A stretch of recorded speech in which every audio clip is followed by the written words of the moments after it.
Okay. Let's see here. I think we are live. Hello, everyone. I'm Claire Moon. I'm an astrologer, and this is your monthly forecast for April. Welcome to Virtual Astrology Club. If you are joining, there is a chat over on the right-hand side of your screen there. There's about a 15-20-second delay, so I don't usually get to your comments right away, but it's over there if you want to interact. That's why I love about doing this live is that we can nerd out together and do all of those things. Before I get the screen up, let me get my notes up here. Coming to you live from the Beige Cave. This is where I live. That's my plant. It's not the best one I have. I have 4 more spider plants like this one. I'm very proud of them, which is why I'm bragging about them right now. The skies are beautiful today. I just got back from a walk.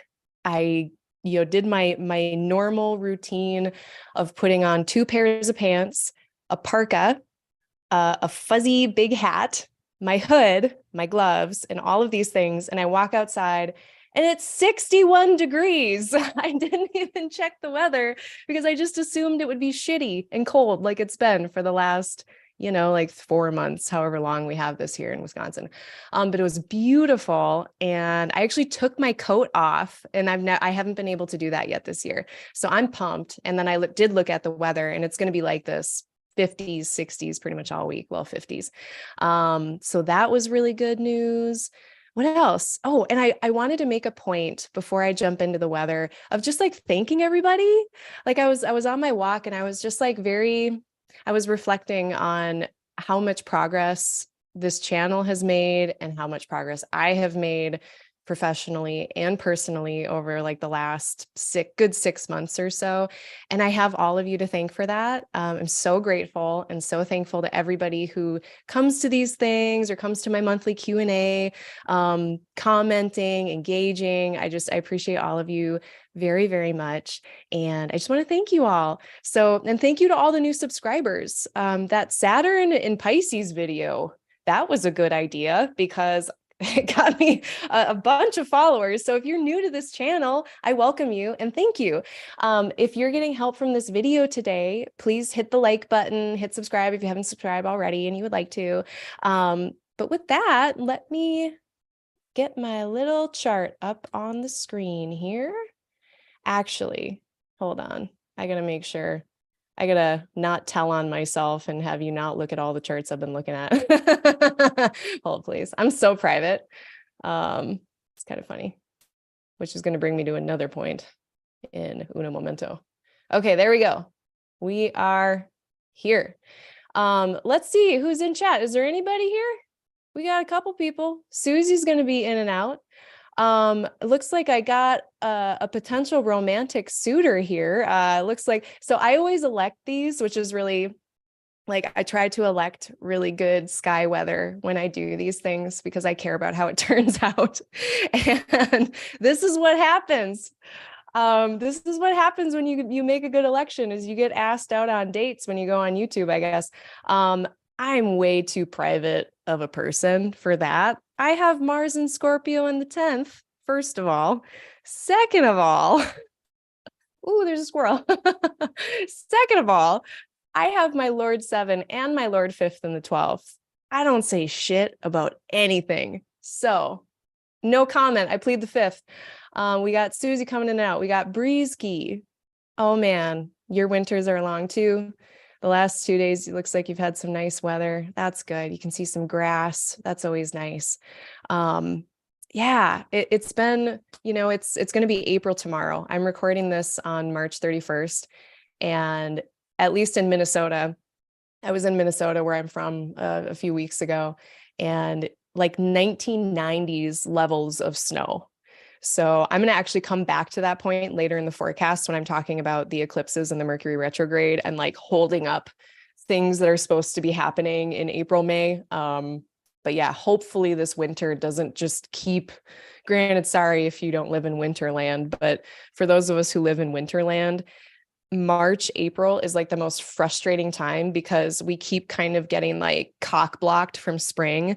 Like we keep thinking it's spring and then we get a snowstorm, and we think it's spring and then we get a snowstorm.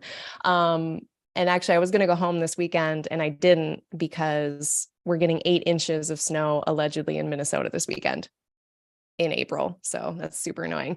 Okay, we got Fionn Cleary. We got some astrologers coming in. We got Fionn Cleary. They're an excellent astrologer out of Ireland. We got Leslie Friel, another big astro nerd that I very much adore. Hi, Leslie. It's been a moment. Hey, Catman. Are you? I think I know who you are. You're from Instagram. I know you. Welcome back. Hi, Tara. Let me know how to pronounce your name. I will try to remember. Thank you so much for joining. And, that reminds me too, is like, so I'm having my Jupiter return. I have Jupiter in Aries. And I was also reflecting recently on really important teachers in my life. We got Jupiter in Aries. I have Jupiter. Oh, actually, it's my exact Jupiter return today. I didn't even notice that. Yay, me. I was thinking about this professor I had in undergrad, and he was my physics professor in undergrad, and his name was Darren Johnson. I'm sure he's not listening to this, but he remembered we had classes that were like at least 100 people, 120 kids in a class. And he remembered all of our names.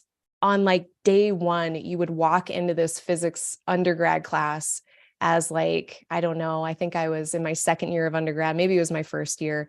And the teacher knows your name by your face. And I was just like, and I thought that was so beautiful. Like, what an absolute act of like a labor of love that this dude, and I actually talked to him about it, like at the end of the year, I like thanked him for that.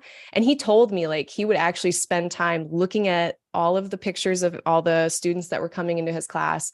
And he spent time memorizing their names. And I was just like, what an act of love to like make people feel accepted. I thought that was so beautiful. So as much as I aspire to be such a teacher, I'm not so good at remembering names, but I try my best. So let's get into it. Let's talk about the month. Yeah, it was totally a talent. Oh, Max is here. Max Gascon is another fantastic astrologer. I actually just had a reading with Max for myself, and it was incredibly helpful.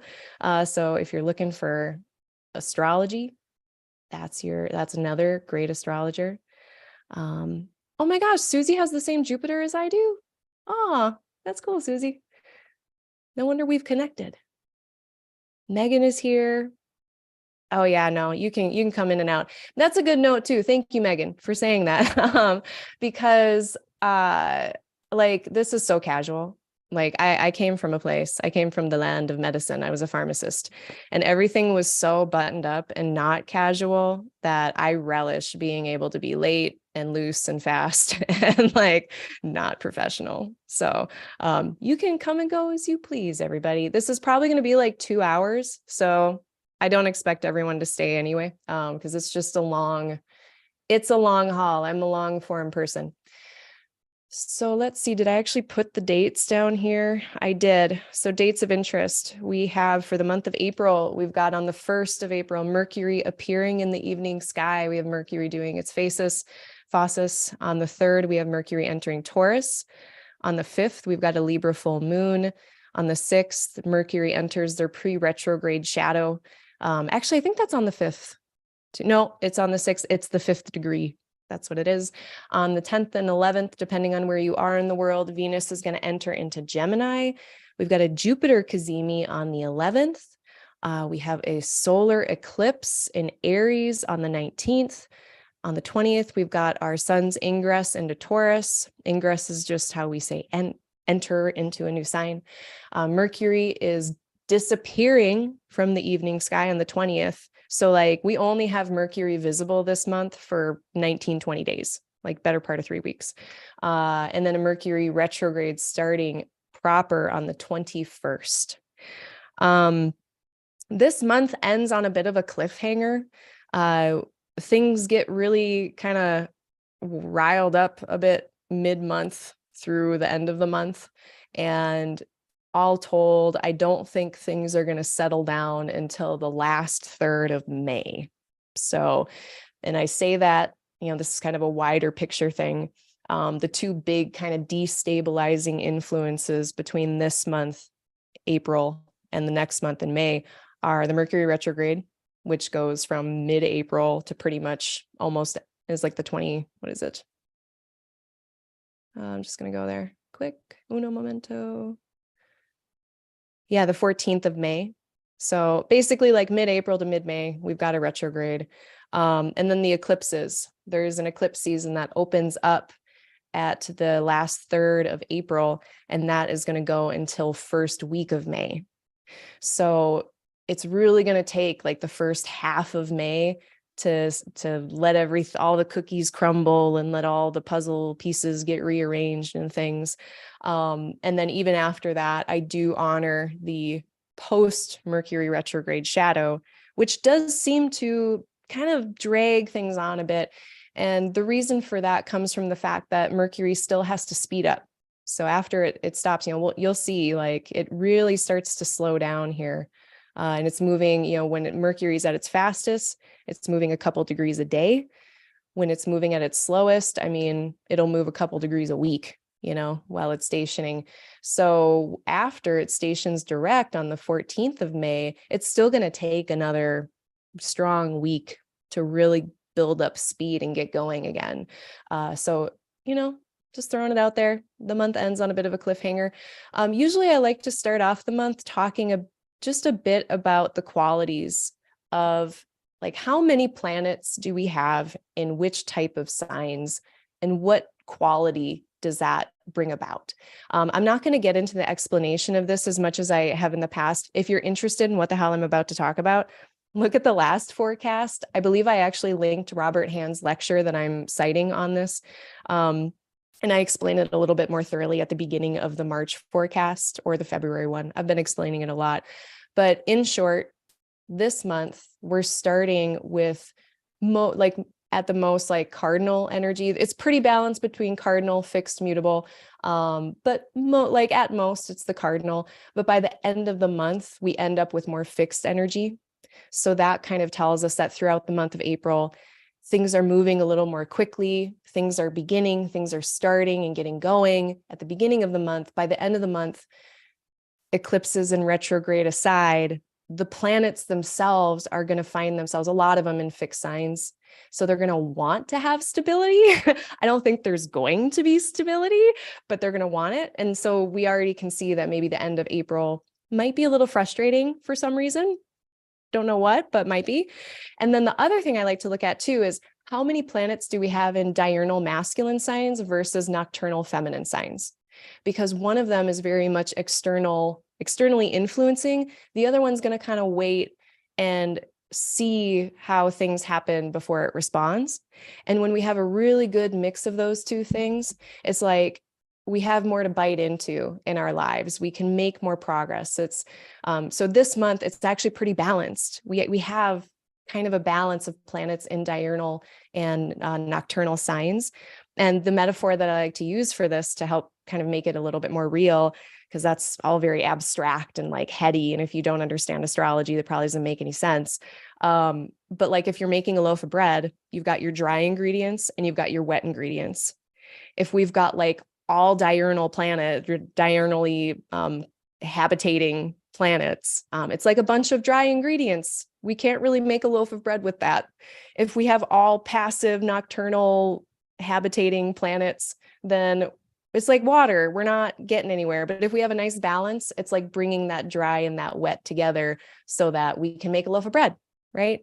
That's what we have this month. Like, it's like, so maybe the good analogy would be that for the month of April, it's like we end the month and the bun is still in the oven.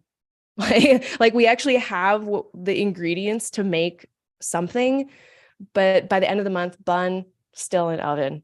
Okay, so that's what I'm gonna leave that as. Okay, so let's get into the deets. On the first, we have actually, let me get my days correct here. April 1st. And before I do, let me just check in with the chat really quick and see if there's any questions. Oh, yeah. Oh, we got Lee. Hey, Lee. Welcome. Good to see you here. That's so nice. Okay. So we have notes. I have my notes. Mercury is going to appear in the evening sky on the 1st. We can see Mercury is at 26 degrees. Whoops. Need to get my little pen here. And the sun is at 11. Now, the whole 15 degrees away from the sun, this is an astrological, mathematical type of convention. It's a convention. It's not necessarily exact every time like that. Like it depends on your horizon, your atmosphere, your location, your light pollution. And so sometimes we can see a planet a little bit before 15 degrees, sometimes a little bit after. The brighter the planet, like might show up a little earlier than 15 degrees. But for our purposes, this is how we define the phasis where Mercury makes its appearance. It's been hidden under the beams of the sun in the evening sky. Now it's going to appear. You should be able to see it after sunset. Basically, when a planet is hidden from the sky, if we can't see it, that means that planet's significations, what that planet does, is not going to be as readily apparent. It's not going to be as visible easily. We can even say maybe that it's not going to be doing its job as effectively if it's really close to the sun, but that's a different talk for a different day. So when it's visible in Mercury's case, then we have, if you've been waiting on news, if you've been waiting on information, if you've been waiting for a plan to arise, any kind of logistical or rational stuff that you've been waiting on, now it might be more readily available. It might even, and I'm going to bring up taxes a few times because we're getting into the last couple weeks here of in the United States, at least, where we're all like, shit, I got to do my taxes. This is kind of the time, especially these first few days of April when we've got the moon that's going to be in Virgo. Not a bad time, honestly, to get your last minute taxes done. And Mercury, who is our bean counter supreme, is going to be very, very able to do that. So that's going to be really great. And even we can extrapolate and say, what areas of your chart does Mercury rule? And in this hypothetical Leo rising baby, that would be their 11th house. That would be their 2nd house. And so maybe those topics might be more readily apparent, visible, more able to be worked with in a way that makes sense. So that for them would be like, maybe they hear news from a friend. If they've been waiting for some payments, maybe those payments come in, so that would just be one example of how to look at that. That's happening. It'll be visible for about 20 days. We got the moon trine Jupiter on this day as well. It's going to be kind of nice. We're already experiencing that today, honestly. Today's a nice day. If you're into elections, you can probably see why I chose this time. I also heard Kira. I don't remember Kira's last name right now, but she's a really great astrologer and she's on Twitter. She was just talking about this, how this is such a nice day. And maybe this reflects too the fact that I went outside and it was 61 degrees for the first time, but we've got the moon in very expressive Leo today and tomorrow, getting this really enthusiastic, buoyant, just it's good vibes, good fiery vibes. We might feel energy to do stuff. Fire is an action-oriented sign. It makes us feel compelled maybe to do and to act. So, today and tomorrow, honestly, great day to get shit done. I like to designate certain days of the month as getting shit done days and also mind your own business days. There are 2 days this month that I have designated as days to mind your own business. We will get to those shortly. So that's happening tomorrow. This is also the first time too that we've had the moon in Leo not being opposed by Saturn. So this is a new kind of thing that we've been experiencing here for the first time in 3 years.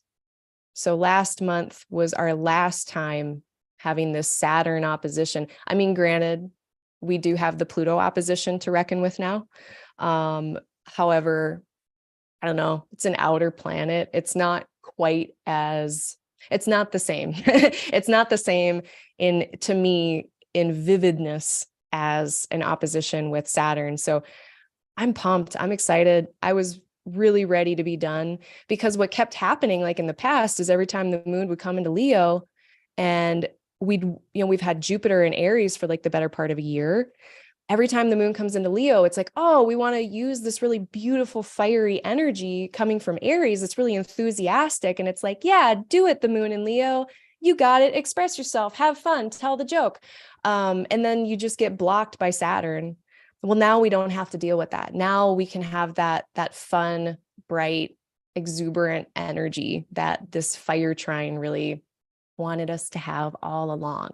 So I'm really happy about that. Then on the 2nd of April, now we get our Saturn opposition.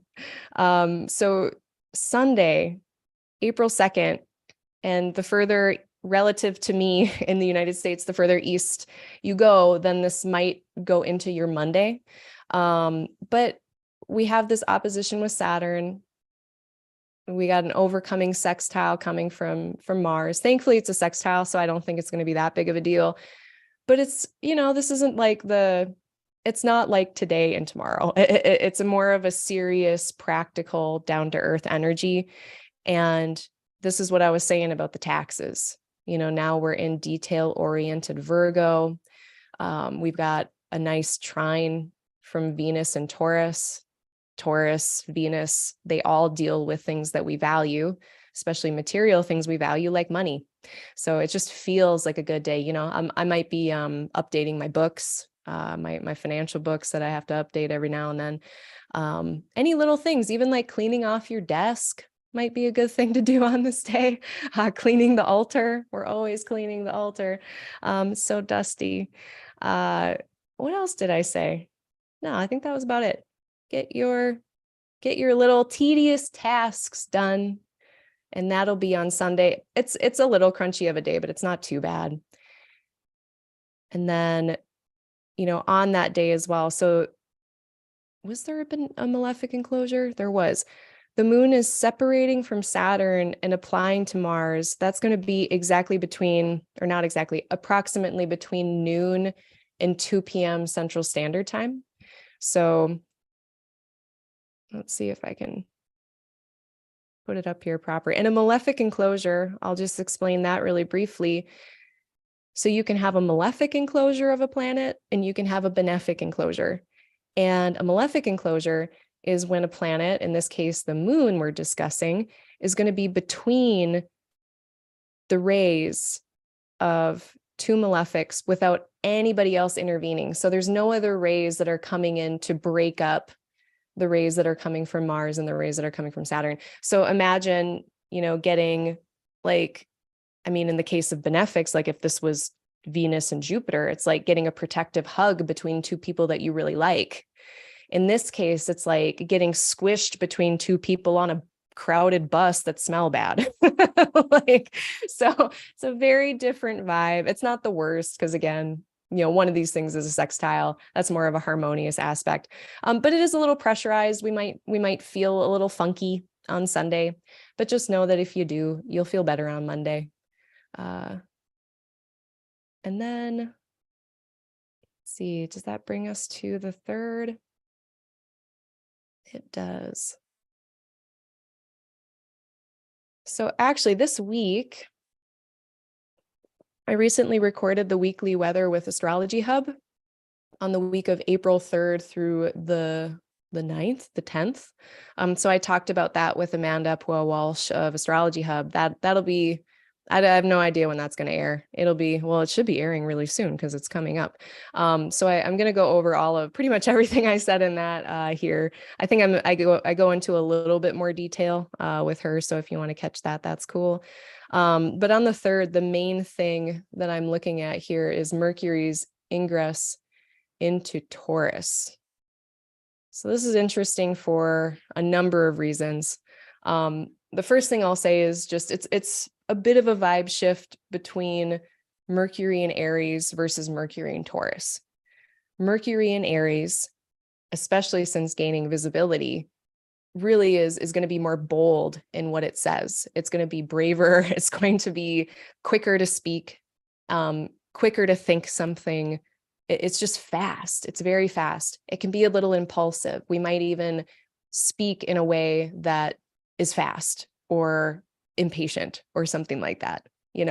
Personally, I've been finding myself, and no offense to people with Mercury and Aries, if you have that in your chart, I'm not saying that you're like this, because everyone has 12 planets and 12 signs. And so it's always about the admixture and never about one thing. But I personally, with Mercury and Aries in my third house of communication, have been having a hard time listening patiently lately. Very much. I've been catching myself like wanting to interject and interrupt and so that is what it is. And then once Mercury gets into Taurus, we slow down and we're a little bit more careful, more deliberate, very practical, down to earth type energy, literally earth. Definitely minded toward the material world. Now we're not using Mercury to plan our actions. Now we're using Mercury to plan, how am I going to organize my material resources? What seeds do I want to plant here in Taurus? With Aries, it is a place where we are carving through the wilds to make a path of our own. We are finding what sets our heart on fire, and we are moving toward that with enthusiasm. Then once we get into Taurus, we want to settle down and plant the seeds of whatever we're excited about. So that's more of the energy of Mercury and Taurus. Now, what's interesting here is we've got a couple influences that are really kind of dialing up this energy in a few ways.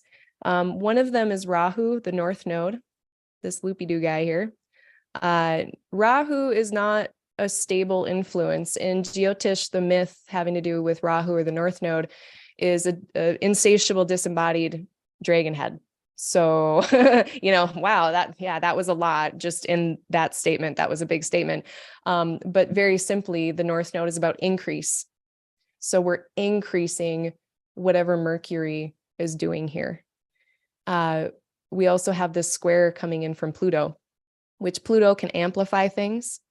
I like to think about Pluto as the kind of energy that we have when we're gripping the steering wheel really tightly. We're trying to kind of control the outcome, and we're clinging to certain ideas or plans. In this case, ideas, Aquarius, plans with our Taurus. And honestly, Taurus is a planning place. Mercury, because we're rationally thinking about stuff. But Taurus, because that's one thing that Taurus does really well, is it can plan out a routine. It wants to maintain whatever it has planned, and it wants to have backup plans. It is a place where we can almost worry about stability, worry about whether or not what we're planting is going to work out. So we get crop insurance, stuff like that. So with Pluto coming in with this energy of maybe trying to control the outcome a bit, or strong arm things, or just feeling like we want to grip tightly to whatever's going on, this looks to me like excessive planning, maybe excessively concerned about things that we value and whether or not we'll be able to hold on to what we value, or if we're going to lose it somehow. So I would say, with this first couple days of Mercury and Taurus, this is going to be like April 3rd, 4th, 5th. If you find yourself feeling like, clinging to material possessions, clinging to plans that you had, or anything like that, relax your shoulders, take a deep breath, have some fizzy water. It might be a little intense there for a few days. But not a bad thing. I mean, necessarily, as long as we're not like getting, wrapping our mind in knots about it. Oh, what else did I say here? Yeah, and this is another interesting thing too that I'm going to come back to, because there's another example of a malefic enclosure. Oh, it actually does start on the 5th. But as soon as Mercury enters into Taurus, it also enters into a couple sextiles with the malefics. And sextiles, they're constructive, Saturn and Mars, when they are in these kind of constructive aspects together, they're even in a trine with each other. I like to think about what happens when we have discipline and motivation come together, which is like getting stuff done, making progress, having that will to move forward. I think a lot of this is going to have to do with, because of the themes of Taurus and Cancer being involved, how we get our needs met.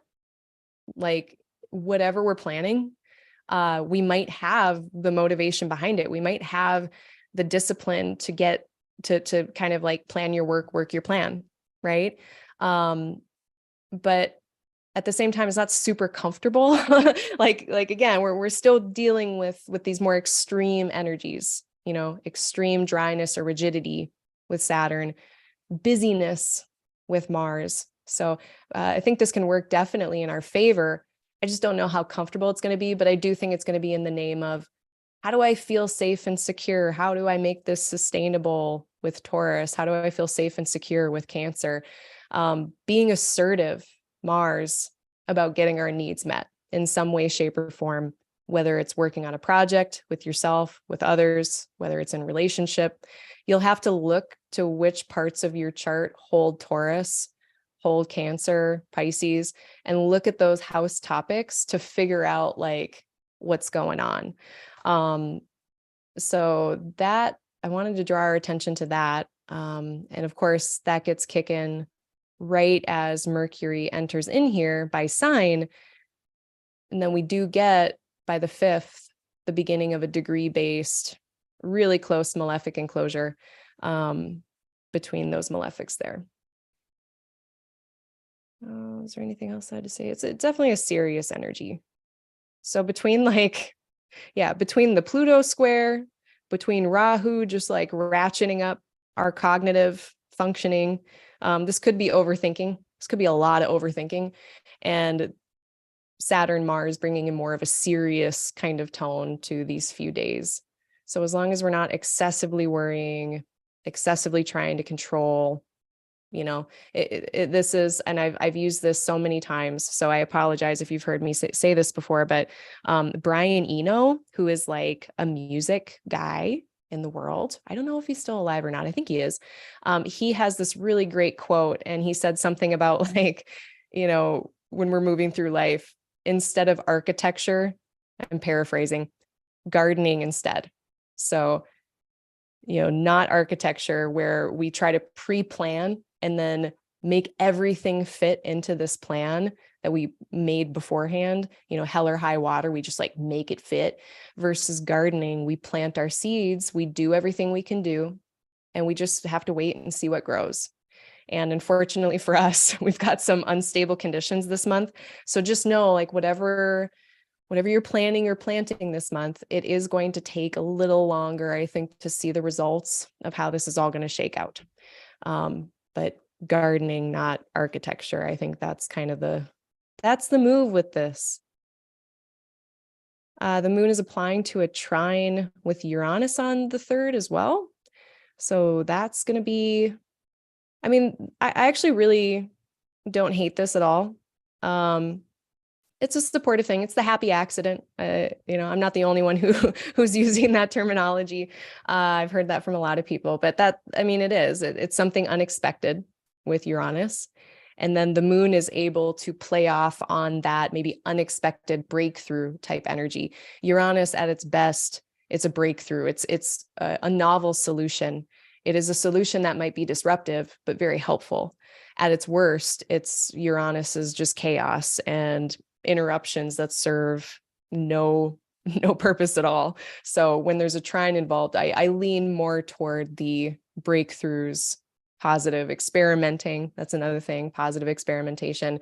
That's all possible for us here. So on the 3rd. On the 4th, so we've still got, and that was the other nice thing too about the moon in Virgo, was at the end of Monday, then we get the moon applying to a trine with Venus. And I thought that was pretty nice. This really feels like, I don't know, like baking some cookies or something, like making some soup, leisurely reading a book. If you still haven't cleaned your desk, clean your desk, like all of those things. That is going to be a nice vibe, I think, from late Monday into Tuesday. And that's actually one of my favorite days of this week. Besides like Sunday, we get a Venus opposition moon later, which I'll get to. But yeah, otherwise, like this is a nice little high point of this week. And then like Wednesday, stuff starts to get kind of gnarly.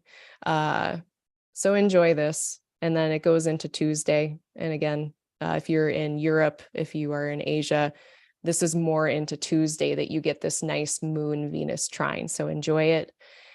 But then moon opposite Neptune, that is going to be on Tuesday the 4th at about 8:45 in the morning,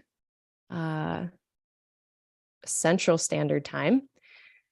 And if you were doing your taxes, now at this point after okay, let me back up. Because after the moon gets off of this trine with Venus, that's your cutoff. Don't be doing don't be doing taxes after that, because then the moon is going to be opposed to Neptune. So the moon's going to be in between Venus and Neptune for a few hours on Tuesday. And that might be kind of, I don't know. I don't hate that. That's kind of nice. Like, again, just kind of putzing around, doing little things around your home that provide comfort and support for your life. But it's anytime the moon is opposing Neptune, that's not a super easy time to like crunch numbers or do rational work that we would normally really be fine to do with a moon in Virgo. But that Neptune opposition kind of fuddles things up a little bit. And again, that is happening by Tuesday morning, Central Standard Time. So get your stuff done on Monday. After that, the moon is going to enter into Libra. And this is where things get they get a little crunchy to me. Before I get into what is gnarly there, let me check in with this chat and see how everybody's doing. Oh, we have comments. Thanks, Max. Appreciate it. Love watching you too. Okay, so. Ooh, Fiamma is here. Hi, I know you from the internet. Welcome. Oh, Dux Noctis is here. Joe is here. Yeah, some familiar faces. Oh, thank you. I appreciate that. Yeah, you can watch later. Yes, and Leo is free from Saturn. Thank Fluff.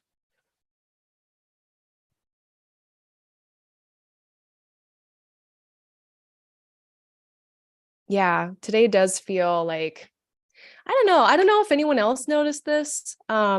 It's so far, it's just N of 1. You know, I only have one data point. But when the moon entered Leo, that was like just this morning, right? No, when was it? Was it last night? I feel like I felt weird.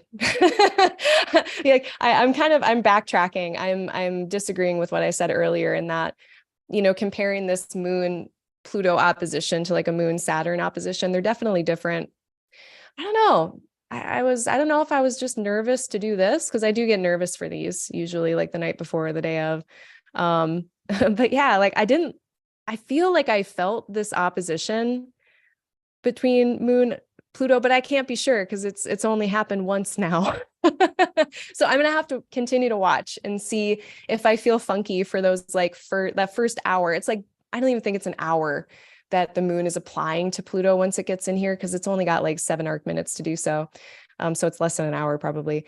But yeah, did anyone else feel weird at about, I don't know, well, yesterday evening, Central Standard Time? Because I did. Yeah, I just like ended up pounding out a bunch of errands, probably just from nervous energy. So I hope that's not the case. I mean, and granted, okay, I probably am a good litmus test though. I was actually just remembering too, I'm an Aquarius rising. So it's right there. Yeah. And I haven't spontaneously imploded yet. So, you know, like hopefully this continues to go well. I don't think I'm noticing it yet. I mean, I've noticed a couple, I shouldn't say that. I have noticed a couple things that I'm not going to share. But yeah, it just hasn't been long enough for me yet to be able to say like, yes, this thing that I'm feeling is definitely from that. Like I personally need a little bit more time with these things. Anyway, I digress. So yeah, Fiona is feeling the lightness of the moon Leo, Jupiter Aries trine. Very nice.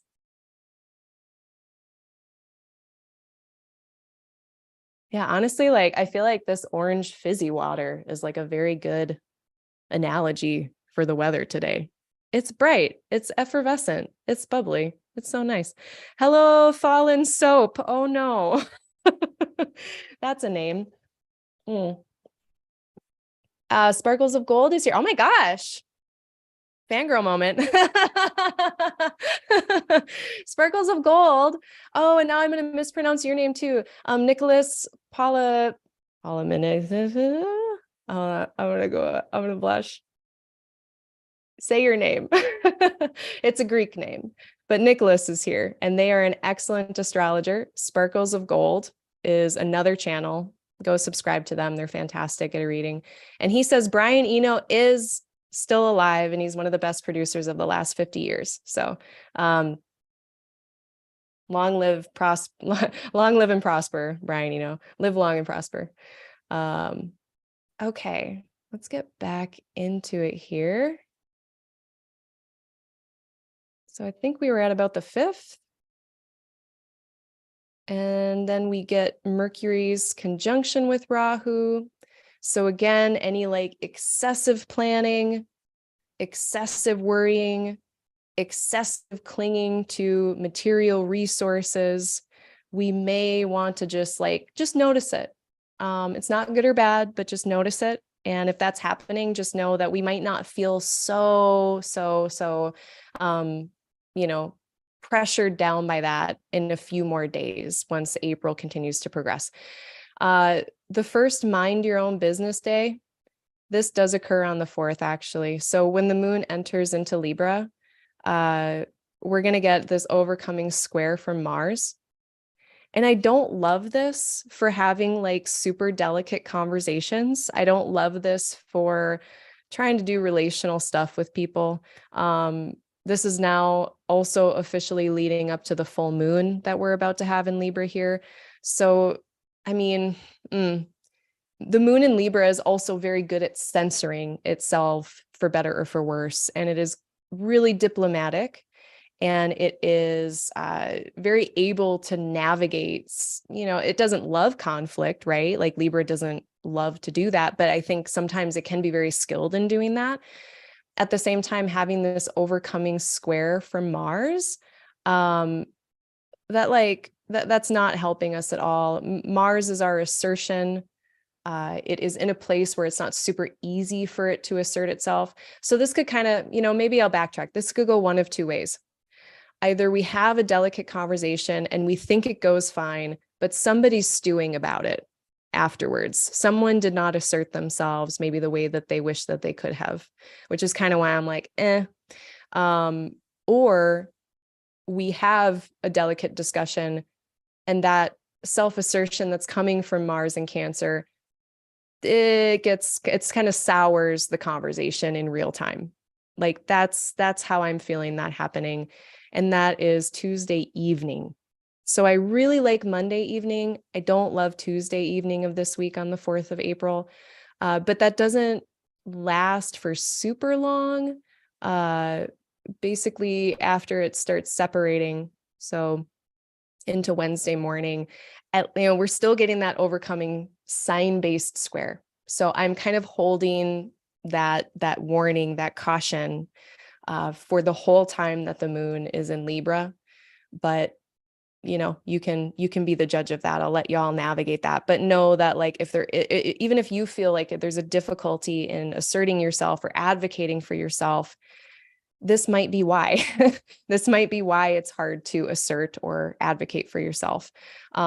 Especially too, because in Libra, we tend to forego what our needs are or what makes us comfortable so that the group can be comfortable or so that the other person can be comfortable. So all of that together, it's a little mess. There's a potential for a little bit of a mess there. So just be careful with that one. Then we're going to get into this Libra full moon proper. And let's see what I wrote about that. So, this full moon, it's really cool for the fact that Jupiter is involved. Jupiter is with the sun, and Jupiter is also the first aspect that the moon makes after the full moon. And that tells me that, there is something really hopeful and bright and shiny about this full moon. The kind of thing that we want to share, the thing that we might want to release out into the public, or internally, maybe we just have a realization of some kind that's been cooking for a couple weeks.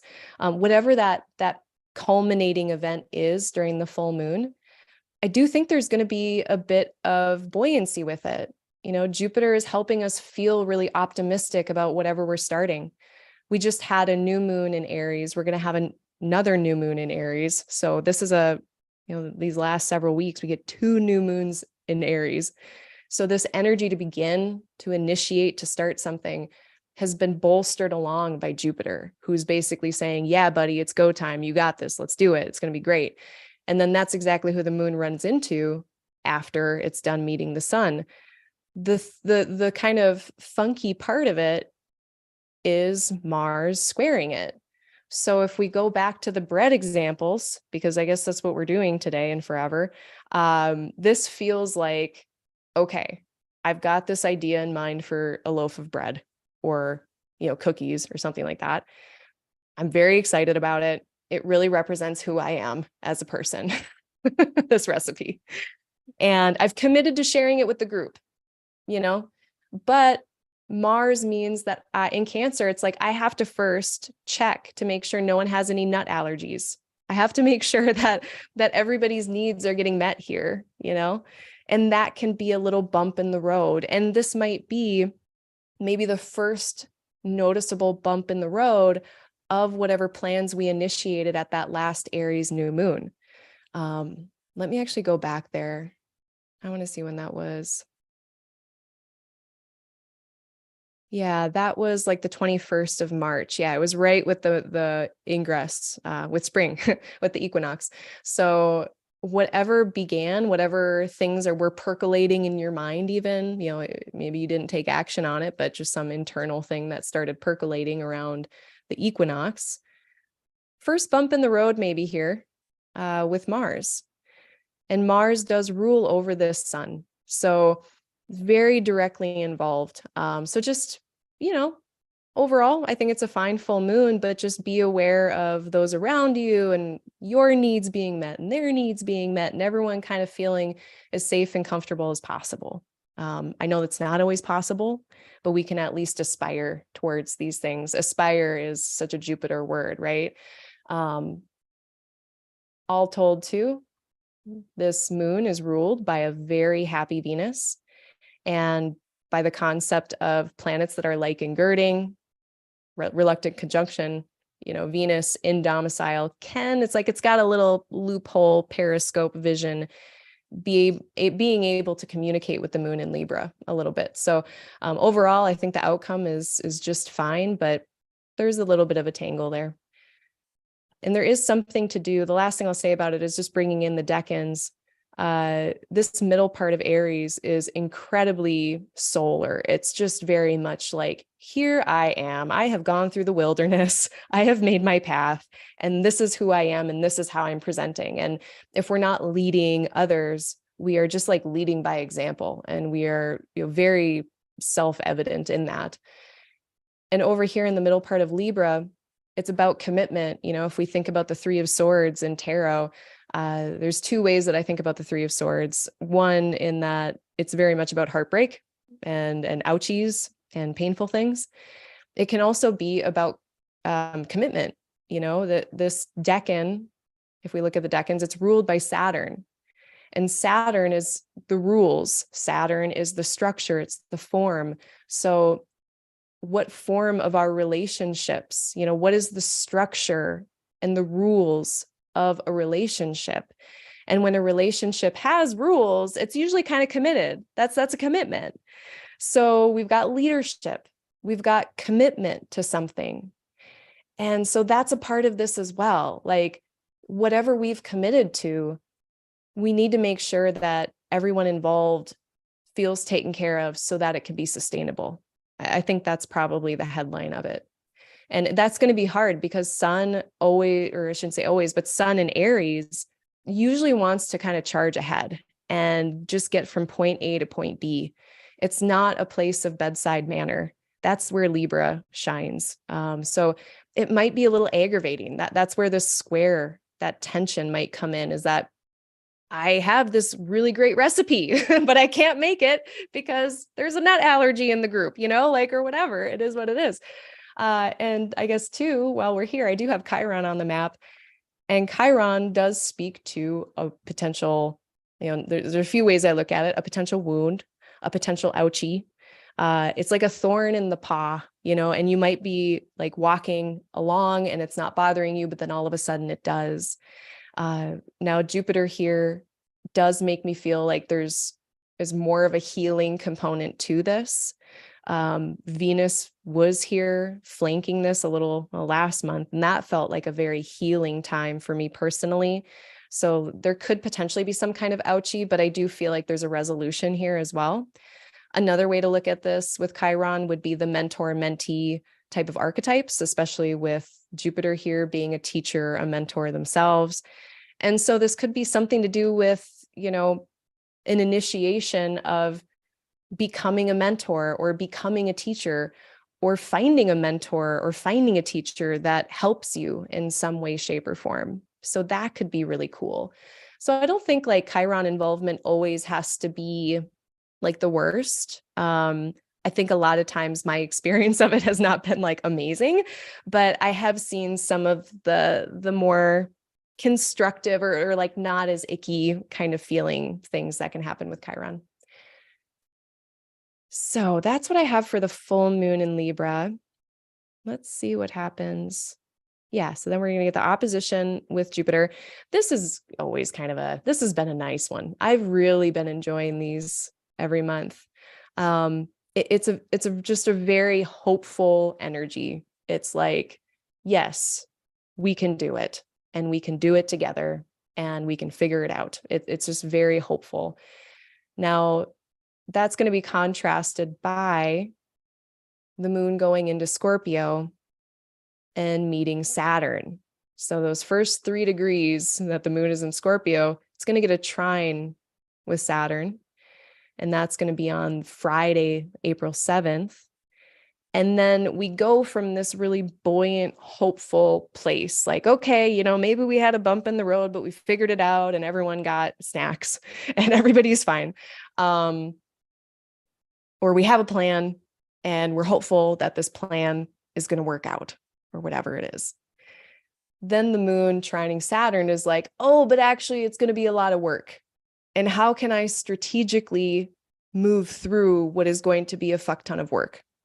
That's what that feels like to me. This was also a very interesting configuration to me because we're going to get 2 trines. We're going to get this it's a grand water trine, basically, between all of the water signs. And then we're also getting an opposition from the moon to Mercury. So I'm actually going to spend quite a bit of time talking about this. This is what the modern astrologers call a kite. There's a kite here. And I don't know much about kites. Maybe someone in the chat does. But what I see is a bunch of sextiles and trines. And so there's a bunch of free-flowing energy that is characterized by the nature of Jupiter, growth, expansion, opportunity, and Venus, connection, friendship, relationship, stable conditions for growth. And it's really, really interesting to me that the planets that are kind of extreme, I mean, this is so heavy. It's like the moon enters Scorpio on the 7th, and it's like, cue the heavy metal music here. But the aspects are so supportive. So there's something that can come out of this that's even if it feels heavy, like something is growing, something is coming into being, and I'm kind of excited about it. But then I'm going to back it up a few hours so you can see this exact by degree at 6 degrees. And I have not yet mentioned too much about this Mars Mercury sextile, but exactly by degree, we get the moon opposite Mercury exactly as these trines and sextiles are happening. So, Mercury and Mars, busy energy. We're getting shit done. We're having conversations. We're wheeling, we're dealing. And then we got this moon that's like feeling a bunch of heavy energy. It's feeling deeply. It has deep feelings.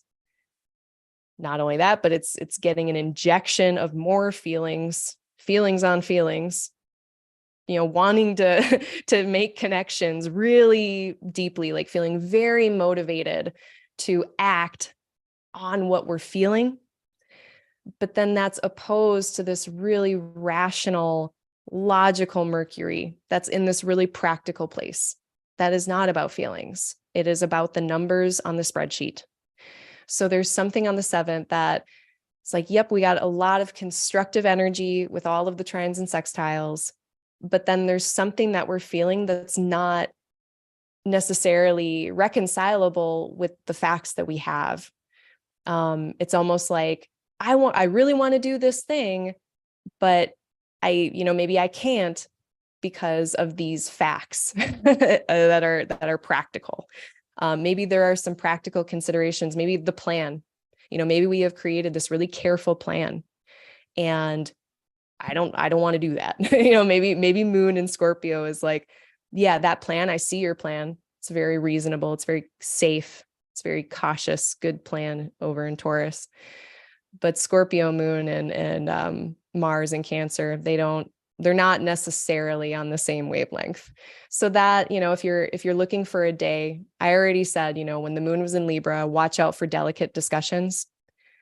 I don't know if we're going to be able to hold them in by Friday, by the end of the week. Discussions might happen. We might feel compelled to connect with people over these things. But our rational mind and our feeling mind, they're not necessarily on the same page on Friday and kind of Saturday. So do what you will with that information. I will let you all navigate that. But I'm much more like Sunday, because then Sunday we get the moon in a fire trine, like kind of what we're experiencing today and tomorrow. We get that, but from Sagittarius. It's a nice fire trine with all of this buoyant, hopeful energy.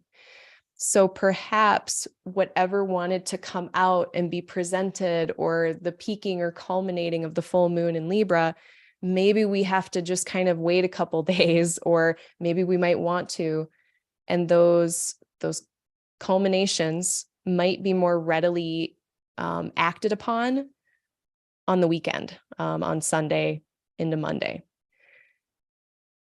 And the other nice thing too is you're probably noticing that Mars is no longer in Gemini. And so we no longer have this really spicy Moon-Mars opposition that we've been dealing with for the last 8 months every time the moon comes into Sagittarius. So that's one more thing that we don't have to deal with. So I really dig that. Let's check in with the chat.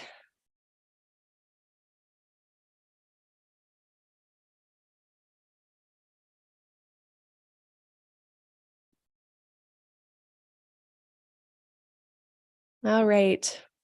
Lee says, Lee makes a really good point, coming in with the wisdom. He says, when you don't get nervous before something you care about, then worry. Yeah, that's very true, Lee. Thank you. Oh, thanks, Nick. Thanks for being cool with me mispronouncing your name. Just as I was talking about this like inspirational teacher who remembered everybody's names, and then I can't do it. That's why it's aspirational. Hi, Adam. Welcome. Hello. Goodbye. You can catch it later. Thanks for popping by. Okay. So let us see. At this point, we're at the 9th of April, 10th of April. The 9th and 10th of April, again, these are more of those kind of nice days. I'm liking these days. I know that we have a moon Saturn square here, but the moon's in the overcoming position. So that bright, fiery energy of Sagittarius is going to win out against the more heavy, serious energy of Saturn on these days. By the time we get to the 11th, let me get back to my notes and make sure I'm not missing anything. Yes, this is where we get Venus into Gemini. I'm actually really excited for this. As much as I love Venus and Taurus, as much as we all do, you know what? I forgot something really important. Let me go back for a second before I give my love note to Venus and Gemini. I also found it really interesting that at the same time, we've got this very practical, like, again, this is about, what would it be? The 4th, 5th, 6th. We've got this really practical sextile between Saturn and Mercury. Saturn and Mercury in a sextile really speak to constructive criticism, essentially. It's like we're looking around and we are seeing things that could be improved upon. Very, very rational type of energy. At the same exact time, we're having Venus and Neptune in a sextile, and that's such a different energy. It's like luxury and yums and like romance and feeling good, right? This is not like rational, practical necessarily. And so the example in my mind that I thought of with this was potentially like,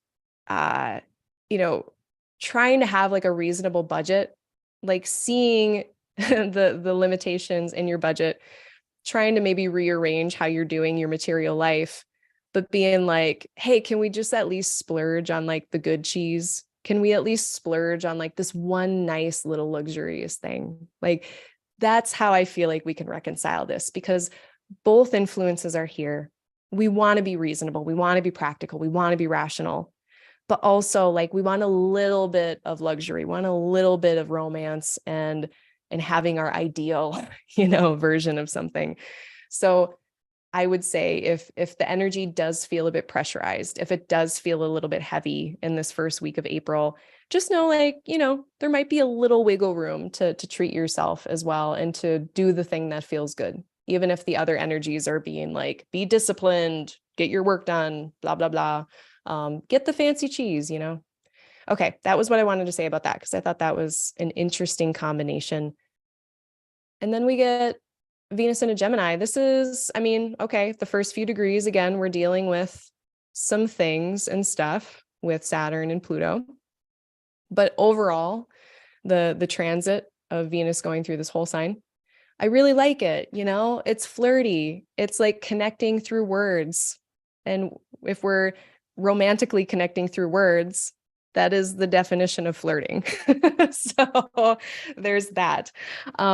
It's, pursuing, experimenting with multiple Gemini, multiple desires, right? Multiple preferences, multiple things we like. So we're really enjoying this time.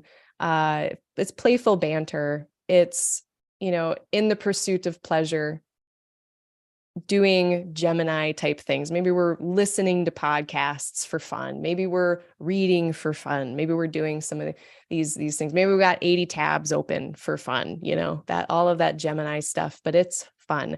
I do kind of wonder about this trine with Pluto, though, in that I was thinking, maybe this could be in our pursuit of information over in Gemini. Maybe we happen upon some really powerful information. Maybe there's something we learn that helps us change our mind about something. Venus is much more open and accepting and receptive. She is kind of the definition of receptive. And what are we receiving? We're receiving some information, and maybe that information that we're more receptive to can help us to deal with whatever Pluto is doing in Aquarius. I do think Pluto in Aquarius is going to ask us to change our mind about certain things. So I think this could be a very cognitively constructive period of time. It might be, I don't know, there could be some intensity, but if you find yourself on like April 11th, 12th, 13th, getting new information that you didn't expect and receiving it better than you thought you would, or having that even change your perspective on things. Like, that could be a cool outcome of this. Very curious to see about what that is going to be like. And then this also is the day where we get our Cazimi started. So Jupiter Cazimi is happening. It actually starts, if we go by the traditional Hellenistic definition of Cazimi, and Cazimi is a word that means when a planet is in the heart of the sun. And when a planet is in the heart of the sun, it's like this special moment where it gets really pure expression, and we can more purely embody, the sun embodying ourself and our sovereignty in a way that that planet would have. So the traditional one is within 1 degree. The medieval version is a little more narrow, and it's within, depending on who you talk to, 16 or 17 arc minutes. So let's do the nerd details here for the nerds out there. On the 11th, I'm going to back up a day. The traditional Cazimi starts on the 10th at about 8:30 a.m. Central Standard Time. And that traditional within 1 degree, that's going to go from the 10th of April all the way to the 13th of April, but really early in the morning. So it's like essentially like 2.5 days. The medieval version, the more narrow one, that starts on the 11th at about 8:30 a.m. And that runs until about 2 a.m. the morning of the 12th. The exact perfection of it is 5:07 p.m. Central Standard Time on the 11th, which I have up here right about. So what's this going to be? This is a reset button. Anytime a planet is conjunct the sun like this, it's another way we talk about that. It's called the synodic cycle. It's the planet's relationship with the sun. It's a reset. It's a rebirth. The planet moves through, or in this case, the sun moves over the slower planet, and it's like a rebirth through fire almost. And in this case, very literally, we're in a fire sign. The sun is fire. So Jupiter is getting a big reset. It's being reborn for a whole new cycle that's going to last a year, because it takes the sun 1 year to get around and hit Jupiter again, approximately. So we can also look to not only, the topics of the house that you have Aries in your own chart, but also the topics that Jupiter rules over. So for this arbitrary chart here, it would be ruling over the 4th house and the 7th. So those topics of life, 4th house, home, family, dwelling, 7th house, partnership, those may also be reborn or getting a reset button on them. So you can look to your chart and see if anything feels like new or fresh around this time, like a new beginning, a new start. And with Jupiter specifically, one of the main themes I thought of, like this phrase came to mind of self-evidence, just being self-evident, or whatever's going on, it will be evident, and I don't have to, here's the big part, I don't have to explain myself. I don't have to control the narrative. I don't have to convince anyone of anything. I just have to do what I'm going to do, and do it in the most integritous, is that a word? With integrity, do things with integrity, and just keep doing that. And people will figure it out, and you will be self-evident. But, I think that's hard, in general. A lot of us, especially these days with social media, external validation is a huge deal. And, the dopamine casino that is social media really, it makes that very strong in us. So can we use this Jupiter Sun conjunction in Aries, which is such a, it can be pretty confident. Can we sit with some confidence that whoever we are will be self-evident, and that we don't need to rely on other people approving or thinking that we're great or whatever it is, because we know the truth of things, and we have an understanding of ourselves. That brings me to another way I was thinking about this in terms of Jupiter being understanding or knowledge. That, this is a pure expression of what we understand about what we know about ourselves. Sun, Aries, it's me, right? So what do we really purely, like, clearly see about ourselves on the 10th, 11th, 12th of April? We may like what we see. We might, maybe we won't. I don't know. I don't know what we're going to see, but we'll see it clearly and we can move forward then with that information. Another thing as well.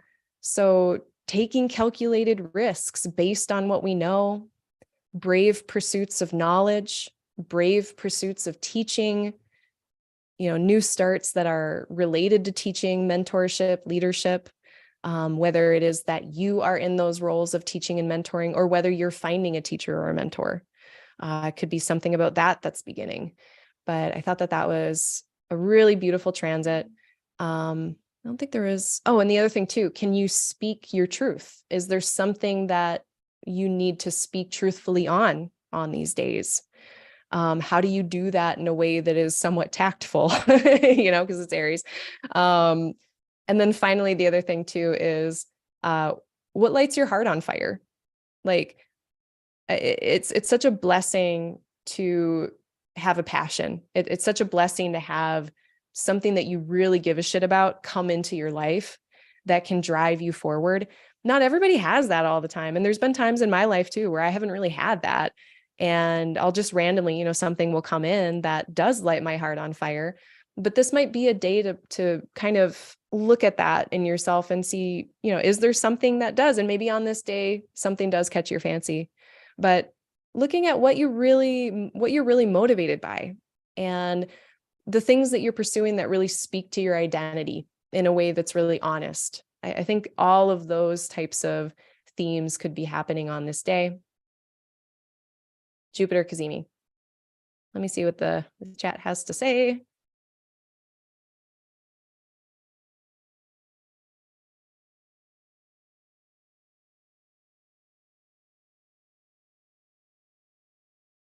Let's see here.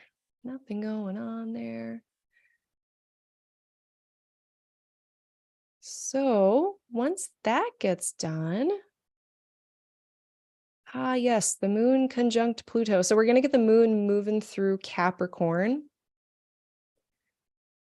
There is, I was thinking about, the presence of mixed mutual reception. I'm still kind of trying to reconcile that in my mind. I know that, like medieval astrological practices, they did include things like exaltation and bound rulership and things like that in their presence of mutual reception.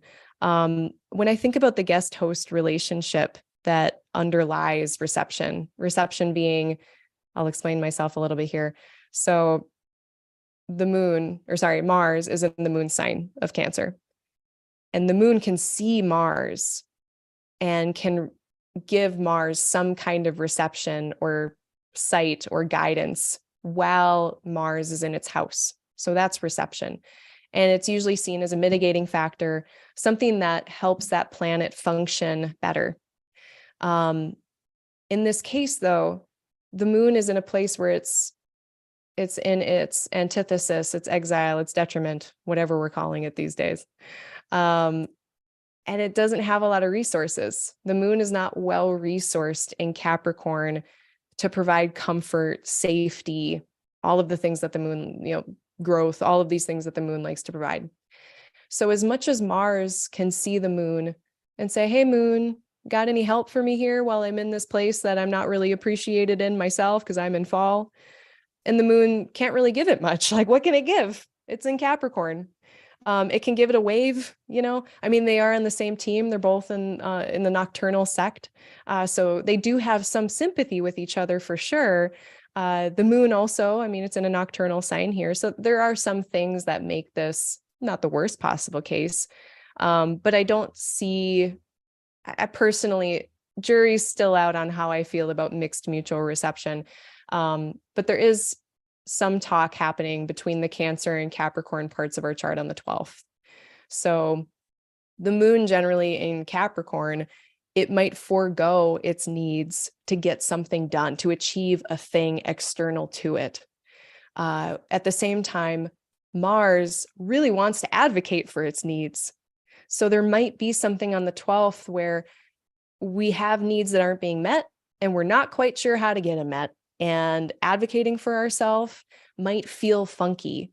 So if people are asking things of you on the 12th, on Wednesday, just make sure that you are fed and watered, that before you say yes, that you have enough time. Do not forsake yourself on the 12th, the 13th, if you do not have enough gas in the tank. That would be my advice for mid-April there with the moon, the days that it's going to spend in Capricorn. And then once we're done with those days, then we're going to get what is, I believe, the first moon Pluto conjunction with Pluto in Aquarius. So this is going to be really interesting. Again, it's less than an hour that the moon is applying to Pluto. So I actually wrote down the exact timing of things. It's from 3:42 p.m. to 4:11 p.m. It's like a half hour that the moon is going to be applying to Pluto. But I think it's going to be an interesting day to pay attention to see how we feel. See if we can feel into what that Pluto in Aquarius is meaning for us. We might get a more vivid picture of that on the 13th. Then we're going to get Venus is getting a square from Saturn as well. That's happening.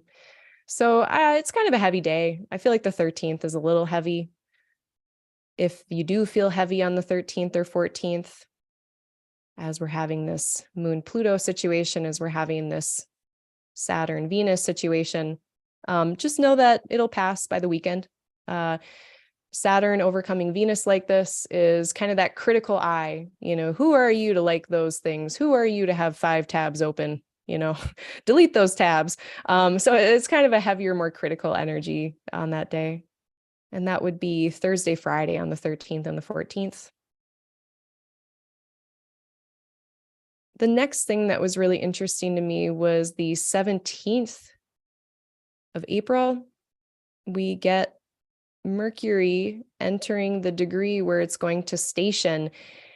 And it's in this conjunction with Uranus, and it's not quite going to perfect. It's actually going to backtrack and separate from Uranus. So that's not going to complete, but it's still within 3 degrees. It's still within striking range, as I call it, the 3-degree kind of striking range that all the ancient astrologers were talking about.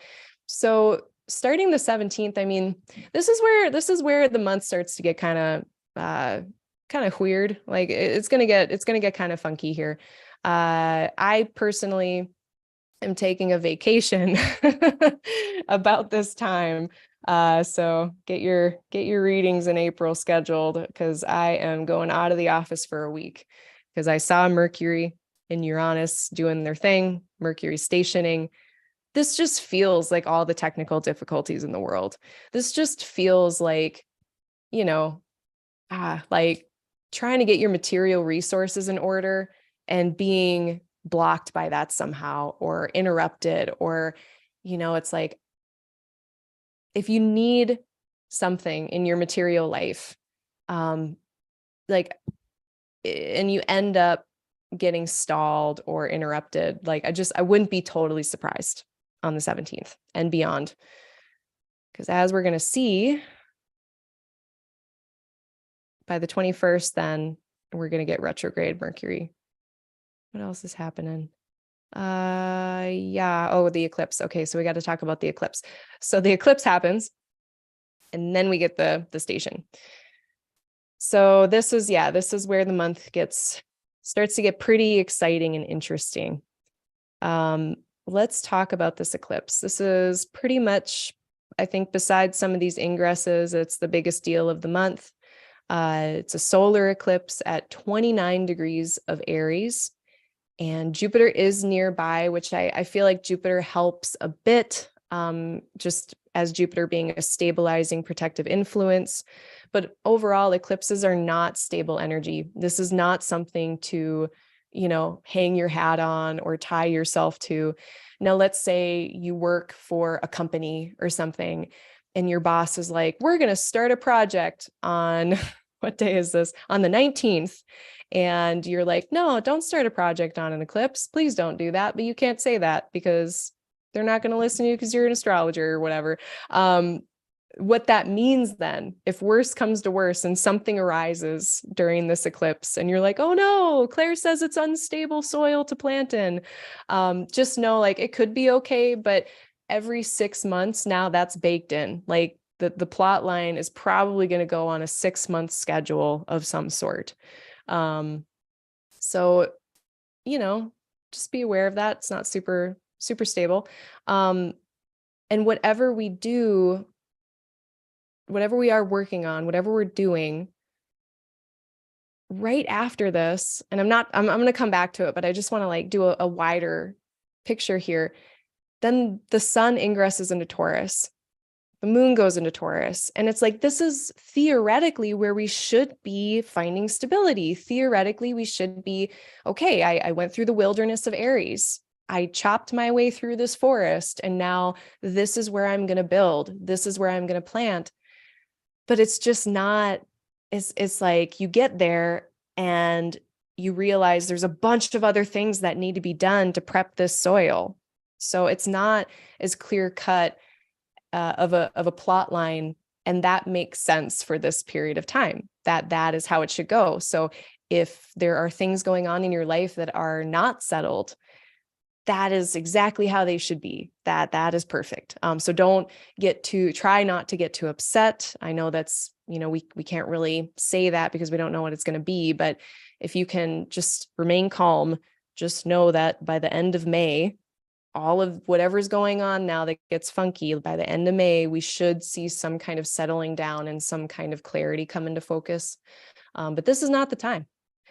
So during the eclipse, it's much of that starting initiatory energy of Aries. And that also is what happens during a solar eclipse. We are doing beginnings and endings. It's new chapters, but they're kind of special. It's a special new chapter. And when eclipses happen, it's not like everything occurs on that day. It's not like the eclipse happens and, all of the dramatic things happen. That's not usually how they work. It might be 6 months down the road that you see that thing come into being that was initiated around this time. Might happen during the 2-week window where we've got the solar eclipse and the lunar eclipse. Maybe something happens in between that time. What I find in that eclipse window is a lot of times I personally have realizations or I get new information in that changes the ball game. That it's like a chessboard and all of the pieces get moved around in ways that I did not anticipate. But this does really have a flavor of new beginnings for so many reasons. That's what a solar eclipse does. That's what Aries does. And they're both here. And it is moving us also toward Taurian themes. We're not just getting the Aries themes of initiation. We're also getting Taurus themes of how to maintain whatever we start. So the North Node being here means that we're bringing in two houses worth of topics. So the question of how do we maintain what we're starting? How do we do that? How do we make it something that's sustainable? I think that's the big question.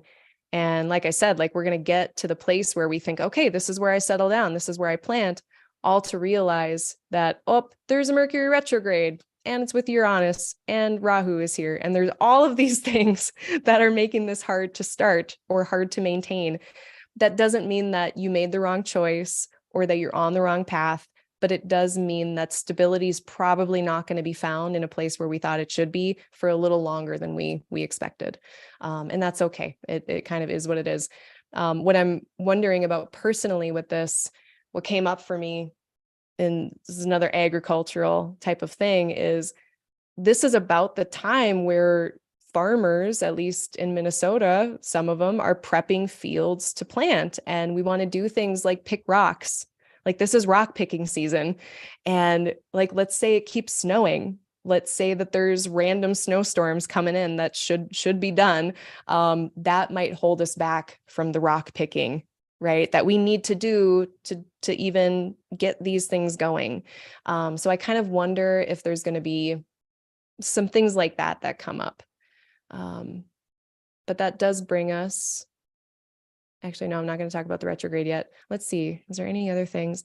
Because this last decan of Aries too, it is really about sharing. It's about sharing something that we've created, sharing ourselves, sharing the new identity that's come forth as we've gone through all of these degrees of Aries.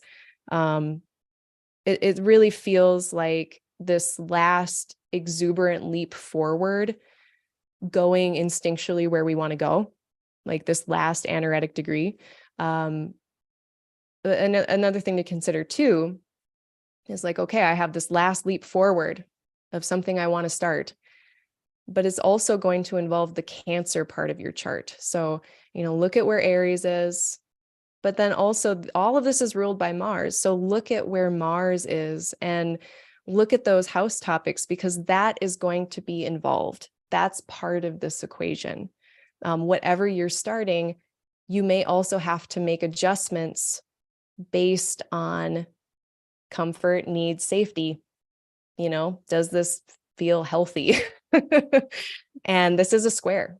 So I do feel like there is again, if we already didn't have enough, little finicky things to navigate around, this square makes it that we really do need to make an adjustment or a pivot or something in order to proceed. It's like, yes, one last exuberant leap forward, but something also we might need to change or to adjust in that leaping forward. We can't leap forward in the same ways that we might be used to leaping. So that's that solar eclipse. The lunar one, the full moon one that's going to be happening is on the 5th of May. So that, again, we open up this eclipse portal and it doesn't shut until May.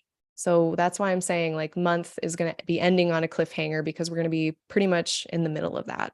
By the end of this month, it actually ends right in the middle of the Mercury story, and it ends about 2/3 of the way through the eclipse story. So definitely some unfinished business by the end of the month.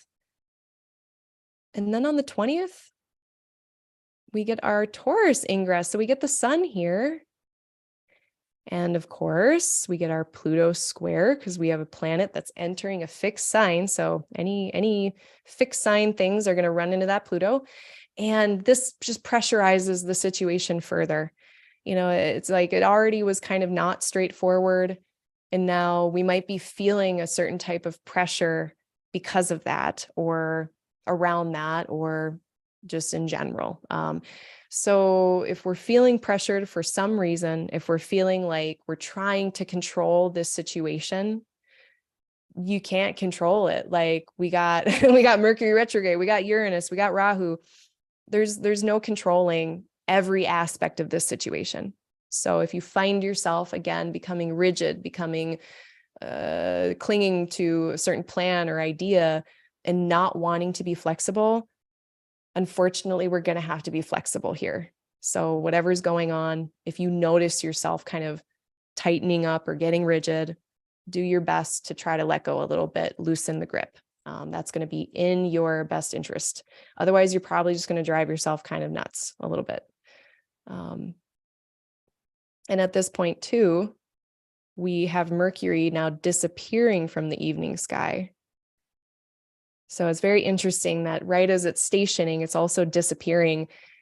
And I mean, this is interesting because it's like, okay, all these adjustments and experimentation are probably going to be going on, but it's very behind the scenes now. It's not apparent. It's not visible. And honestly, that sounds kind of cool to me. If there's a bunch of like weirdness happening, I would rather deal with that weirdness kind of on the hush hush. And then, so let's say that you wanted to announce something with the Aries new moon. I don't know why you would, but let's say like you're starting something with all this Aries energy. There's been so much cardinal energy and you're like, yes, let's launch something. Let's start something. Let's do something.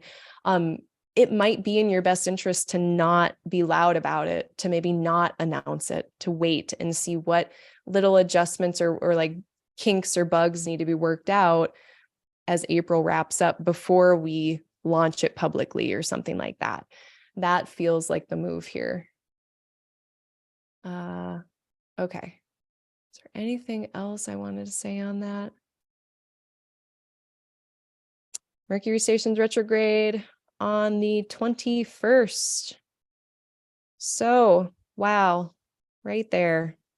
And the moon is going to be there to witness it too. That was kind of cute. It's like we're going to be, I think, feeling pretty palpably whatever this Mercury or this Mercury stationing is about. It's going to be very, very prevalent. I am definitely going to be on vacation. I'm trying to do that thing that I tell people not to do. I'm going to like try to hide from a transit, which you can't. So, but I would rather have whatever technical snafus happen just to me than to me when I'm trying to like work with people. So hopefully like, I don't know, my blender just breaks or something like that. Well, not hopefully, I fucking love my blender, but you know, I'm trying to minimize the destructive potential of this. Okay, let me check in with the chat to see if anyone has any questions.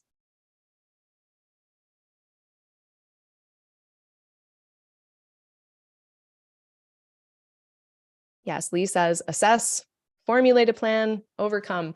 I like to use the quote. It's like plan your work, work your plan. Plan your work your plan. And I do find too, like when I'm feeling kind of anxious and I've got a bunch of shit I need to get done, and I'm not making any progress, I tend to notice that it's because I have not sat down and just planned what I actually need to do. And instead, I'm just like spinning tires in my mind, being like, yeah, I know I got 80 billion things to get done, but I haven't like written out a checklist and what I'm going to do each day and all of that. And once I do that, my anxiety goes from here to here. We go from threat level red to threat level yellow. And the other little like mantra or phrase that I like to use is what is it? It's like plan, rest, do. That's what it is. Or is it rest, plan, do? I think it's plan, rest, do. That's how I do it. It's like, okay, I'm going to make a plan. I'm going to rest. And then I'm going to do stuff. And if I kind of use those two phrases, like plan my work my plan, and then plan, rest, do, like that's how I get through my life basically without, freaking out. Tara says, I'm returning to work after a 3-week holiday, just as the astrology gets messy. Oh, damn. Yeah. So here's, I guess, the caveat there for you, or the silver lining is a better word, is you'll be very well rested to deal with whatever comes your way. You're going to be so able to just tackle whatever it is, right? That's how we're going to look at that. I'm so sorry. Oh, okay. And I mean, at this point, so I haven't talked about Venus and Gemini. I still need to give her my love note, but I would like to mention too, I'm going to go back to that, but allegedly this is a mutual reception. It's an aversion though. So, I mean, personally, I kind of ignore them when they're like this, although I know plenty of people would consider this like a weak mutual reception. So these two planets are in each other's homes. And so they have sympathy. They have the potential ability to share resources with each other. But it's like when they're in aversion and they're not able to communicate very well, it doesn't matter how much I want to help them or how much resources I have to help them. If my phone lines are cut, I can't get a hold of them, So I'm not sure how helpful this is. It might be a little bit helpful. Maybe say if like the moon were, I don't know, in Virgo carrying the light between them, that might be a situation where we might see that mutual reception kind of come to fruition of some kind of assistance when the moon is in Virgo. But otherwise, jury's still out on that for me about what that's like, but it's worth noting. But yeah, let's go back because I forgot to talk about Venus and Gemini. Venus enters Gemini on the 10th or the 11th of April, depending on where you are in the world. It's late in the day on the 10th. Or no, I did talk about that. Fun and flirty. I don't think there was anything else. Yeah, I did cover her. Okay, good. Never mind. Okay, so we got Mercury stations. Was this my other mind your own business day? I think it might have been.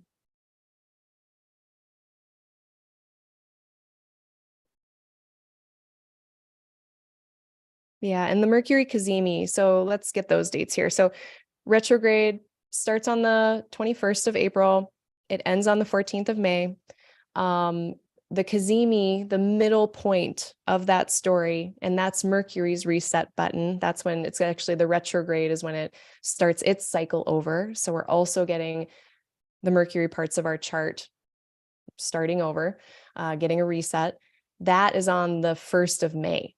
So right as we get into May, we are right in the middle of the Mercury retrograde story, and Mercury is reborn. So those are all of those dates. The post retrograde shadow, Mercury does not leave that until May 31st. So, it's 3 weeks from station to station. We add a couple weeks on each side for the shadow. And for me, that's really about Mercury's speed.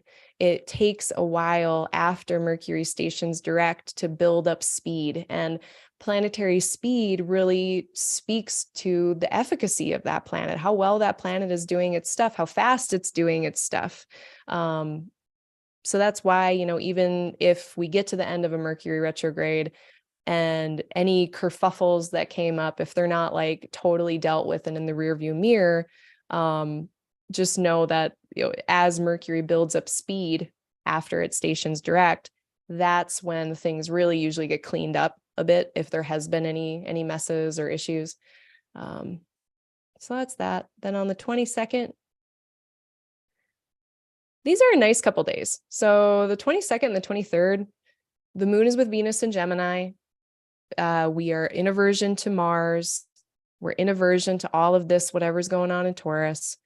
The only malefic we are in touch with here is, it is in a square.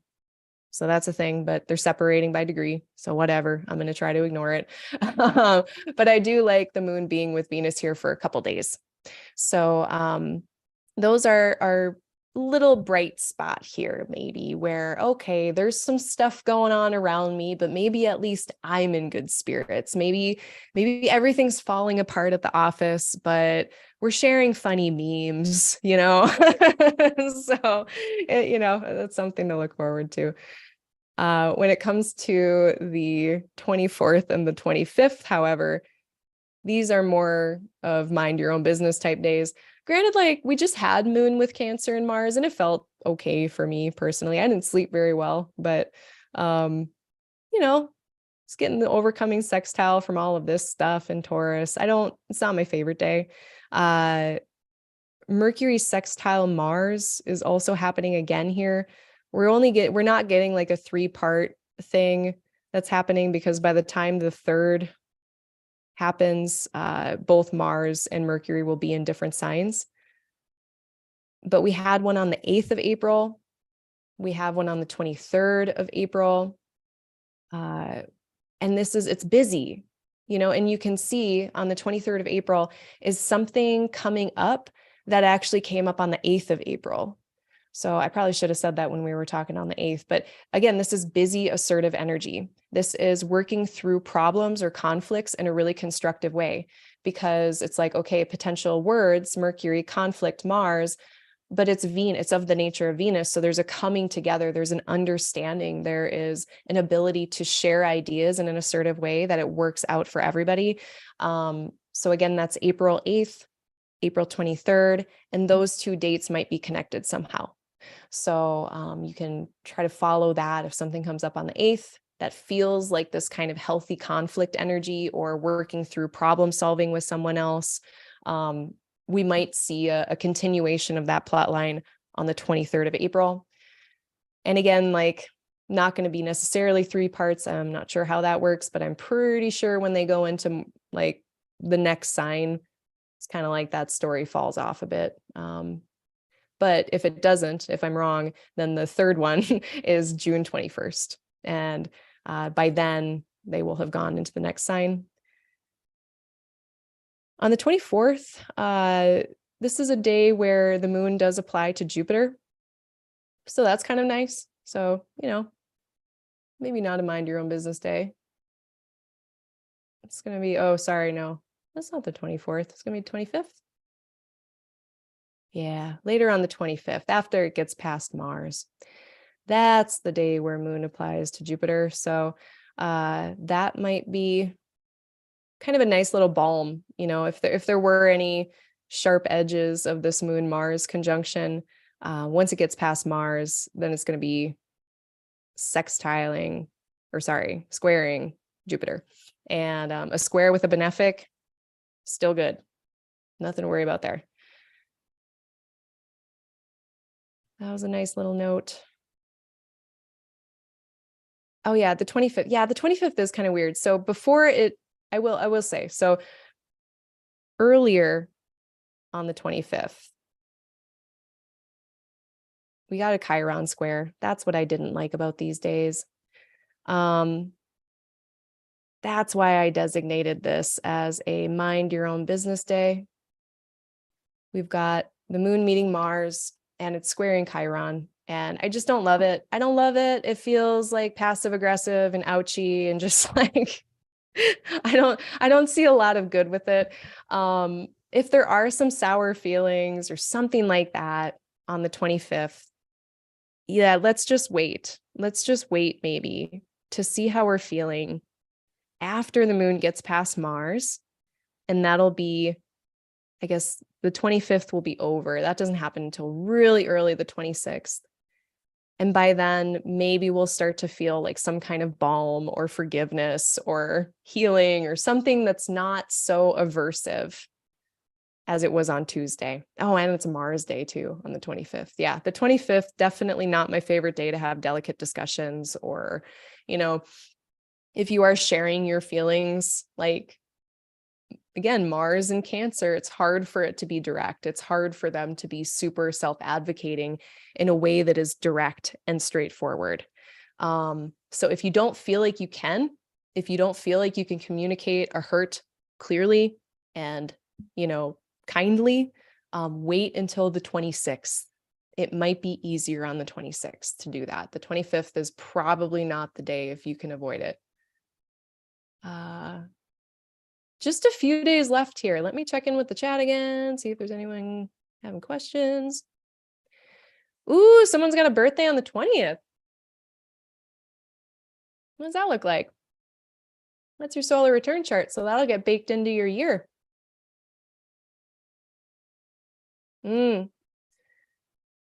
Yeah, no, that's a little too complicated.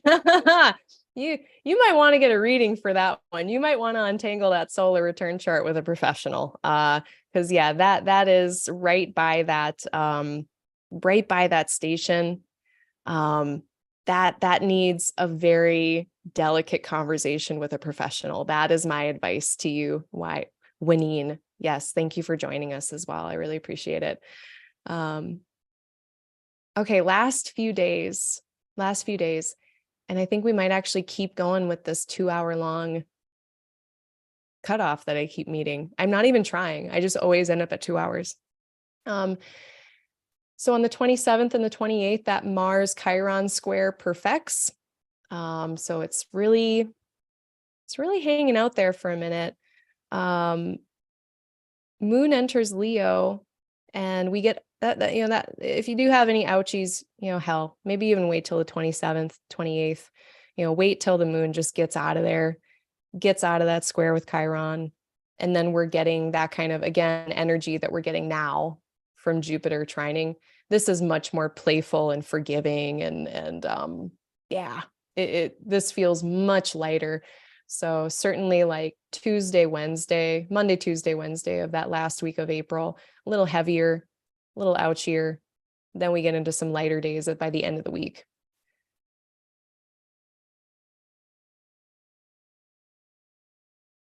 There's a benefic enclosure on the 28th, and that's at 6:41 p.m. Central Standard Time. About like this. The moon is going to be between the two benefics for just a moment. So that is going to extend from 6:41 p.m. until 6 a.m. on the 29th. So we get a strong 12 hours of a benefic enclosure. So this is a nice, pretty much the nicest little pocket or window of weather that we're going to have this last week of April. So if you have anything that's gotten like really weird and you got to clean it up, I would do so. This nice pocket between 6:41 p.m. Central Standard Time on the 28th until about 6 a.m. on March 29th.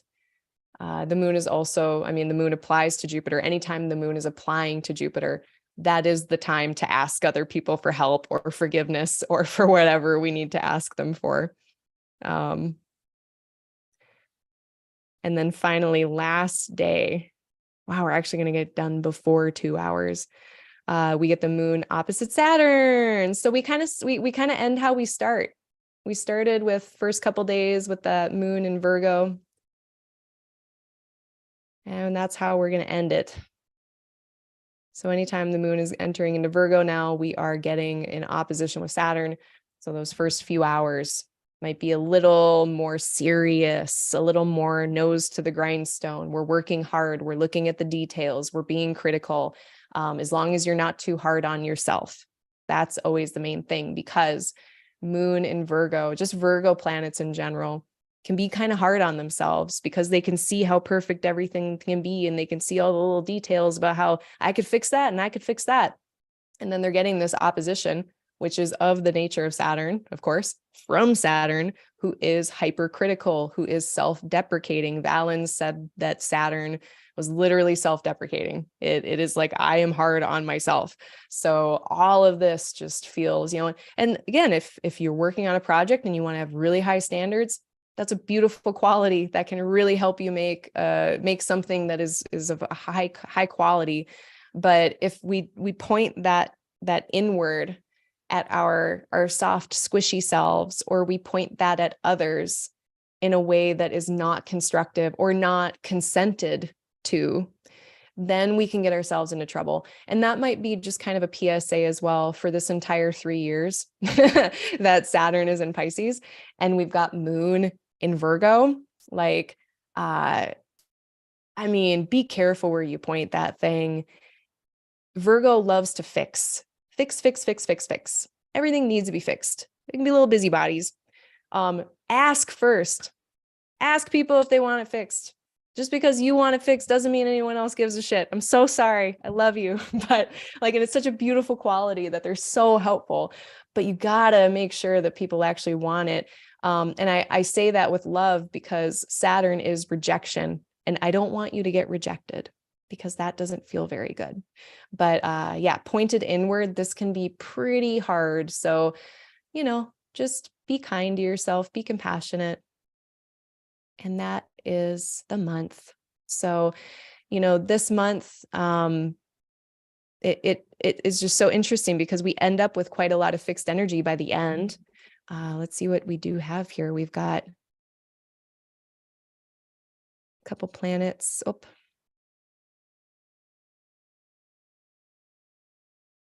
Yeah, by the end, we've got 2 personal planets and an outer planet in a fixed sign. Make that 4. We've got some mutable. We've got a little bit of cardinal.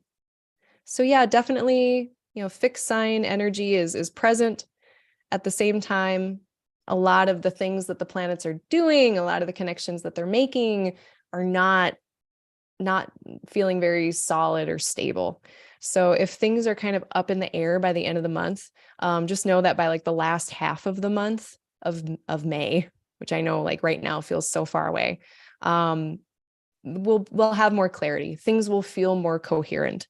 But coherence and clarity, besides that Jupiter Cazimi, like that is a really clear moment for me, but the rest of the month feels pretty muddy, honestly. It's just kind of all over the place. So, makes sense too, because last month, March, we had all these huge shifts. And so I think already we're still trying to catch up. At least I am trying to catch up with that shift in energy.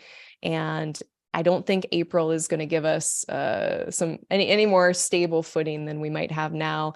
But if we can just hang in there till May, that'll be a little bit, maybe by the end of that month, we'll be feeling like things make a bit more sense.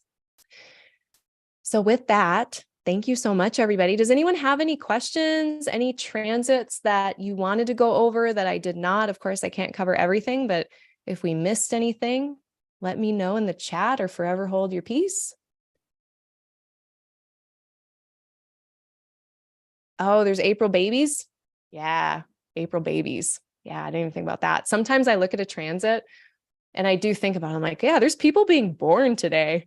You know, and that's a good reminder too, you know, talking about transits. I can be, and I think we can all be like a little gruff sometimes or crass or like, you know, talking with a lot of aversion toward certain transits. And we have to remember that like, you might be talking about something that's in someone's birth chart. You know, I'm sure every time I do one of these, I say something and someone's like, hey, that's in my birth chart. Cause like, that's what I do. Like people talk about transits and I'm like, hey, that's in my birth chart. So I think it's good to remember like every single moment can be imbued into like a person who has feelings. So, you know, then of course, 12 signs, 12 planets plus, depending on who you are. It's never just about one thing. But yeah, thinking about the babies always kind of, it gives me a little bit of pause in how I talk about these things.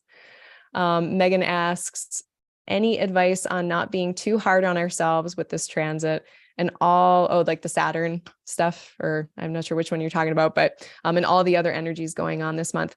I mean, be flexible with yourself, be flexible with others. That, I mean, in general, that's my Mercury retrograde advice in general, is just like, if people are making mistakes, if there are balls that are dropped, emails that go unanswered, miscommunication, whether that's coming from you or to you, you know, just be compassionate, be like, just give them the benefit of the doubt, give them a mulligan, give them a free pass, maybe not a free pass, depending, it can depend greatly, but, and I swear, like, even if you're really pissed off in the moment, or you feel disappointed, or you're taking it personally and you're like, oh man, but why couldn't they remember for me? Like, aren't I important enough that they wouldn't have fucked this up? You know, any of those types of feelings that are hard that come up, just, you know, like treat it with kindness. And I guarantee like a day later, you will be so happy you did. And by paying that kindness and flexibility and compassion forward, it will come back to you. It absolutely will. And, you know, to know that if you drop the ball, if you make a mistake, or maybe something just isn't working, like something like that Sun-Pluto square. I looked up the Sun-Pluto square in Robert Hand's Planets in Transit, and he talked about, you know, things just breaking down, not working. You know, don't take it personally to yourself, you know, and if you did make a mistake, yep, those happen. We are not perfect. We are not robots. And it is just a sign of your humanity. And all of that is very scary, you know, like vulnerability when mistakes happen, but kindness, just kindness, patience. And two, with that Mercury retrograde story, if let's say you are, if a kerfuffle arises, if something gets really fucked up, just know that by May 1st, there should be some resolutions starting to move forward. Chris Brennan is where I learned this kind of like the narrative arc that happens with the Mercury retrograde is by the Mercury Cazimi, when Mercury meets the sun, that's the middle. That's when resolutions start to come forth, and we can start to implement them in the last half of the Mercury retrograde. And then by the time we get to that end of May, all of it'll be in the rear view. So, you know, I remember basically that, God, what was it? It was years ago, but there was a Mercury retrograde at work, and like the fax machines weren't working. Like I kept the data from it. Like I watched for weeks as like my faxes just didn't go through. And I knew, I was so frustrated, but I knew by, you know, the end of the retrograde, it would resolve magically somehow in a way that I could not understand in that moment. And sure enough, it did. It got better. you know? So sometimes it just takes waiting, which is not, it's kind of a politician's answer, but there you go.